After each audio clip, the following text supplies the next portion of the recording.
எங்களுடைய மருத்துவ ஐயா அவர்கள், அண்ணன் அன்புமணி அவர்கள் இந்த நாட்டினுடைய பின்தங்கி வைப்பில் இருக்க வன்னியர் சமுதாய மக்கள் முன்னேற்றத்திற்கு வேலை வாய்ப்பு, கல்வி, பொருளாதாரத்தில் பின்னோக்கி இருக்கிறார்கள். ஏறக்குறைய 3 கோடி மக்கள், 8 கோடி மக்கள்ல வன்னியர்கள் 3 கோடி மக்கள் வாழ்றார்கள். அவங்க பின்னோக்கி இருக்கிறார்கள். எங்களோட மருத்துவர் ஐயா அவர்கள் தொடர்ந்து கோரிக்கை வைக்கிறாங்க. சென்ற ஆட்சியில் அறிவிக்கப்பட்டாங்க, அவங்க ஆட்சி மாற்றம் ஏற்பட்டது, புதிய ஆட்சி திராவிட முன்னேற்ற கழகம் ஏற்பட்டது. 10.5 அது கொடுக்கறதுக்கு எந்த முகாந்திரமும் அரசு கிட்ட திட்டம் இல்லை.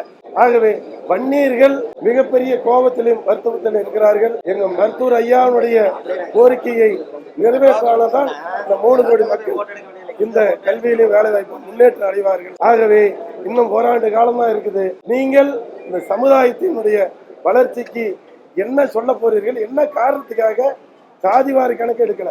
அந்த 10.5 ஏற்கனவே பழைய ஆட்சியில் எடப்பாடியார் கொடுத்ததையும் நீங்க நடைமுறை கொண்டு வரல. முதலமைச்சர் அவர்கள் மற்ற அமைச்சர்கள் எல்லாம் வன்னியருடைய வாழ்க்கை உயர வேண்டுமா வேண்டாமா? வன்னியர் சார்பில் கேட்கிறோம். ஐயானுடைய கேள்வி, அண்ணன் அன்புமணியினுடைய கேள்வி.